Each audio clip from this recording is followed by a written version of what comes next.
En la actualidad, mucho se sigue hablando de la deuda externa y apenas se aprecian avances en su mejoría. Ya la cifra de la deuda externa pública de los países de desarrollo, que representan el 86% de la población mundial, alcanzan cifras muy elevadas. La problemática de la deuda externa no ha sido identificada en este contexto como uno de los objetivos de la comunidad internacional, al abordar de manera consciente los problemas del desarrollo mediante el comercio y la colaboración internacional.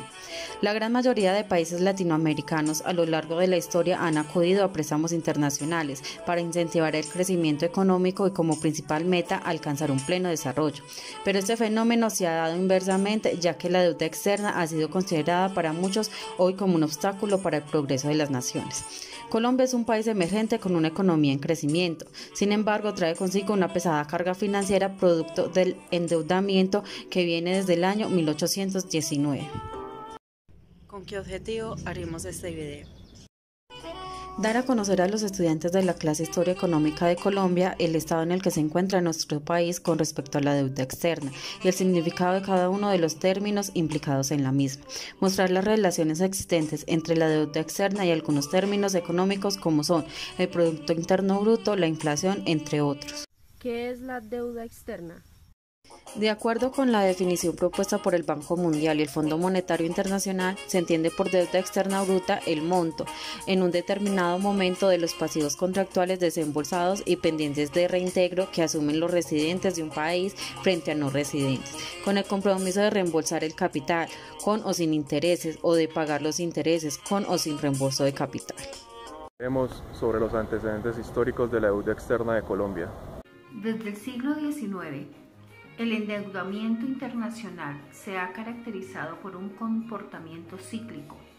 El capital cruza las fronteras nacionales atraído por los beneficios esperados de inversiones potenciales en el exterior. El financiamiento externo persiste hasta que algún evento adverso pone fin a las exportaciones de capital. El acceso de América Latina a los mercados internacionales de capitales desde principios del siglo XIX ha dependido del carácter cíclico del proceso de endeudamiento internacional. Los principales prestamistas han sido la Gran Bretaña y los Estados Unidos, la primera desde 1820 hasta la Primera Guerra Mundial y los segundos desde 1920.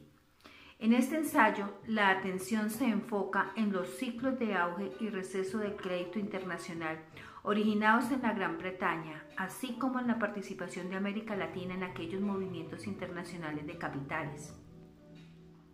Se destaca la experiencia de Colombia como deudor internacional dentro del contexto de América Latina durante el periodo conocido como la Paz Británica, aunque generalmente se aplica esta denominación a la segunda parte del siglo XIX hasta el estallido de la Primera Guerra Mundial.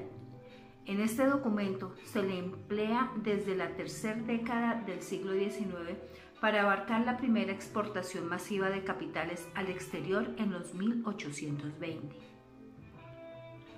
Colombia salió al escenario de los deudores internacionales una vez alcanzada su independencia política de España en 1819. Fue ella uno de los principales deudores en el primer ciclo moderno de exportaciones de capital originadas en la Gran Bretaña. Sin embargo, esta fue una experiencia efímera, ya que el país se convirtió en un pequeño participante de los mercados financieros londinenses durante el resto del periodo de la Paz Británica. Colombia reapareció en los mercados financieros internacionales en la siguiente centuria con motivo del auge de préstamos norteamericanos en los años 20.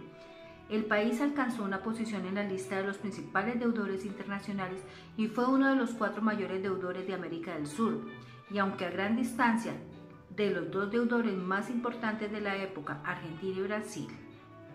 En el auge crediticio de los 70, Colombia fue una vez más uno de los países más endeudados, tanto en Sudamérica como a nivel mundial. Antecedentes de la deuda externa de Colombia. Independencia, la deuda como mecanismo de acumulación originaria. Es importante destacar cómo desde 1810, es decir, desde el nacimiento de Colombia como república independiente en el marco de la Gran Colombia, incluida Venezuela, Ecuador y Panamá, la deuda ha estado presente en su configuración político-económica, pues a través de empréstitos con la corona británica fue que se financiaron las contiendas independentistas y su consolidación como nación. B. Adjudicación de tierras como forma de pagar la deuda interna. Desde el comienzo de la lucha por la independencia, Simón Bolívar, así como otros dirigentes independentistas, se lanzó a una política tanto de endeudamiento interno, que evidentemente terminó beneficiando a las clases dominantes locales, como de endeudamiento externo ante Inglaterra y sus banqueros. Con el fin de poder pedir préstamos con el exterior, puso como garantía una parte de las riquezas de la nación y tuvo que suscribir acuerdos de libre comercio con Gran Bretaña. C. Implementación del Consenso de Washington y Constitución Política de 1991. Neoliberalización del ordenamiento jurídico en Colombia. Colombia, desde su independencia y separación como la Nueva Granada, se caracterizaron por ser un buen deudor, pues si bien incurrió en numerosos ceses de pago, a su vez suscribió diversos convenios con sus acreedores para negociar el cumplimiento de sus obligaciones, de los cuales se desprendieron consecuencias que tuvieron implicaciones en el diseño político-económico del país, el cual ha estado a cargo de una élite hegemónica dominante. Hacia finales de la década de 1960 y principios de 1990, esta élite hegemónica, que se caracterizaba por estar compuesta por la élite productora de café, la industrial y la política tradicional, inició el tránsito hacia el modelo económico neoliberal por medio de la apertura económica. Consolidación del sistema de la deuda externa de Colombia, la deudocracia. A lo largo de la historia del crédito de Colombia, el país ha reformado su origen legal y constitucional para responder a las necesidades y exigencias de los acreedores. Sin embargo, fue con el acuerdo extendido y con el posterior acuerdo stand-by con el Fondo Monetario Internacional y las reformas legales a las que conllevaron que se puede observar cómo se consolida la deudocracia en el país, pues por medio de la regla fiscal, el marco fiscal de mediano plazo y el superávit primario, se ha condicionado anualmente el presupuesto general al pago de deuda por encima de las asignaciones a derechos fundamentales. La actualidad de la deuda en Colombia, 2012-2017. Hacia el 2004 en Colombia se lleva a cabo un cambio en la matriz económica en donde el sector extractivo cobra mayor importancia que el sector industrial y agropecuario. Es entonces en donde se refuerzan las disposiciones para incentivar a la inversión extranjera directa y donde se profundiza la dependencia del país al modelo extractivista, financiar por despojo con base en la explotación de minerales e hidrocarburos.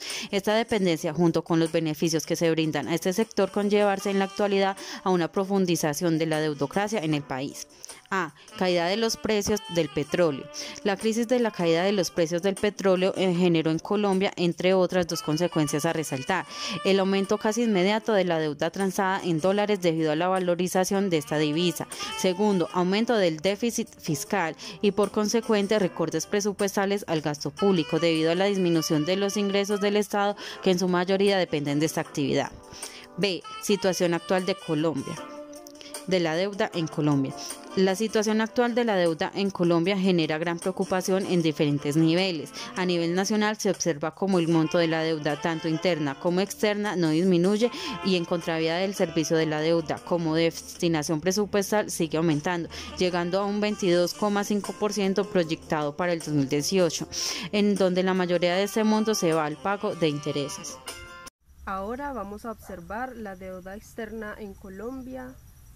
Evolución enero-marzo de 2019, estadísticas dadas por el Banco de la República. Deuda externa por sector. A marzo del 2019, el saldo de la deuda externa de Colombia alcanzó 132.794 millones de dólares, o sea, el 41,1% del PIB, con incremento de 769 millones de dólares, o sea, el 0,6% respecto al pasado trimestre. El 84% de este saldo corresponde a créditos con vencimiento original mayor a un año y el 14% a créditos con vencimiento igual o menor a un año. Por sectores, el saldo de la deuda externa pública representa el 55% del total y la del sector privado un Producto Interno Bruto nominal en dólares proyectado para el 2019. Incluye efecto cambiario el 45%. El 14% de la deuda externa total corresponde a préstamos entre empresas con relación de inversión directa. Deuda externa del sector público por plazo. A marzo del 2019, el saldo de la deuda externa del sector público alcanzó un monto de 73.194 millones de dólares, mayor en 197 millones de dólares, o sea, el 0,3% respecto a diciembre del 2018. Dicho saldo equivale al 22,7% del PIB estimado para el 2019. Este aumento del saldo fue explicado por mayor endeudamiento de largo plazo, 278 millones de dólares, o sea, el 0,4%, parcialmente compensado la de reducción del saldo de corto plazo, o sea, 81 millones de dólares que equivalen al 10,6%. Saldo de deuda externa del sector público por prestatarios. Del saldo de la deuda contratada a mediano y largo plazo, el 71% está en cabeza del gobierno central, seguido por las entidades descentralizadas nacionales que responden por el 20% y el restante 9% corresponde a obligaciones de municipios y entidades descentralizadas municipales. Deuda externa del sector público por prestamistas. Por prestamistas, el 56% de esta deuda corresponde a títulos de deuda emitidos en los mercados internacionales, el 32% a deuda contratada con la banca multilateral y el restante 12% pertenece a entidades bilaterales y a bancos e instituciones financieras. Saldo por instrumento. Al cierre del primer trimestre del año 2019, el saldo de la deuda externa del sector privado fue de 59.600 millones de dólares, 18,5% del Producto Interno Bruto. De este monto, el 74,7% correspondió a obligaciones del sector no bancario y el restante 25,3% a deudas adquiridas por instituciones del sector bancario. Con relación al saldo de la deuda del sector no bancario, los préstamos con entidades del exterior representaron el 75,8%, del cual cerca del 51% corresponden a préstamos de las empresas con su casa matriz.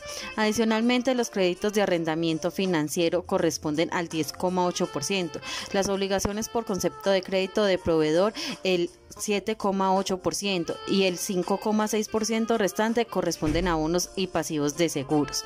En cuanto al sector bancario, a marzo del 2019, las obligaciones por concepto de préstamos representaron el 49,7% de la deuda externa, el 46,7% correspondió a bonos adquiridos por inversionistas extranjeros y el restante 3,6% a depósitos de no residentes. Para terminar, podemos concluir que en Colombia son múltiples los conflictos sociales, territoriales y sectoriales que en el momento del posacuerdo siguen vigentes. Observar el proyecto de presupuesto general de la Nación, cuyo nombre lo dice todo: ajuste exitoso, repunte en marcha, de visos de un futuro con un recrudecimiento de estos conflictos originados por la violencia estructural de nuestro país. Frente al recrudecimiento de la violencia estructural, física y simbólica en nuestro país, se hace necesario la unión de las reivindicaciones. La deuda se ha posicionado en Colombia a lo largo de su historia, jugando un papel trascendental en los orígenes de una de las causas del conflicto armado, la concentración de la tierra, y en la actualidad se destaca tanto como un instrumento para la financiación del post-acuerdo como una barrera para el acceso a los derechos de la población, no solo por las limitaciones del gasto público en razón del superávit primario, sino también por la presión ejercida sobre las altas cortes en razón de sus fallos y el legislativo por los incidentes de impacto fiscal. ¡Cómo te quiero, Colombia!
A lo largo de la historia del crédito de Colombia, el país ha reformado su origen legal y constitucional para responder a las necesidades y exigencias de los acreedores.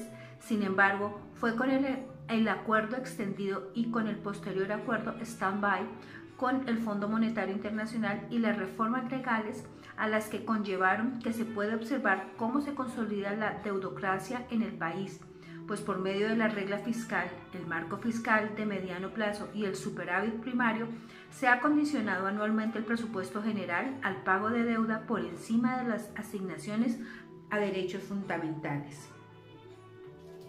Crisis del UPAC. La crisis financiera de 1998-1999 tuvo sus raíces en las reformas que en principios de los 90 se realizaron por parte del gobierno colombiano para cumplir con los objetivos del Consenso de Washington y desregularizar varios aspectos de la economía. La aplicación de la Ley 45 de 1990 y la Ley 9 de 1991 repercutieron en el funcionamiento del sistema bancario. Sin embargo, también es necesario destacar las implicaciones presupuestales que tuvo la puesta en marcha de la nueva Constitución de 1991. Y dice, la crisis del final de la década de los 90 ha sido catalogada por los economistas e historiadores como la peor del siglo XX, tanto por sus costos fiscales y económicos como por sus implicaciones sociales. A inicios de esta década, el marco institucional de la economía colombiana, al igual que el de otras economías en desarrollo, registró cambios importantes, tendientes a elevar la eficiencia de la economía, incentivar el crecimiento del producto y responder a los retos del nuevo escenario internacional, Fogafín 2009. Los cambios más representativos fueron la Constitución de 1991, el descubrimiento de los yacimientos petroleros de Cusiana y Cupiagua, la confianza nacional e internacional en las nuevas políticas y reformas llevadas a cabo por el gobierno y el acceso a los mercados de capitales. En Colombia, son múltiples los conflictos sociales, territoriales y sectoriales que en el momento del posacuerdo siguen vigentes. Observar el proyecto de presupuesto general de la Nación, cuyo nombre lo dice todo, ajuste exitoso, repunte en marcha, de visos de un futuro con un recrudecimiento de estos conflictos originados por la violencia estructural de nuestro país. Frente al recrudecimiento de la violencia estructural, física y simbólica en nuestro país, se hace necesario la unión de las reivindicaciones. La deuda se ha posicionado en Colombia a lo largo de su historia, jugando un papel trascendental en los orígenes de una de las causas del conflicto armado, la concentración de la tierra, y en la actualidad se destaca tanto como un instrumento para la financiación del post-acuerdo como una barrera para el acceso a los derechos de la población, no solo por las limitaciones del gasto público en razón del superávit primario, sino también por la presión ejercida sobre las altas cortes en razón de sus fallos y el legislativo por los incidentes de impacto fiscal.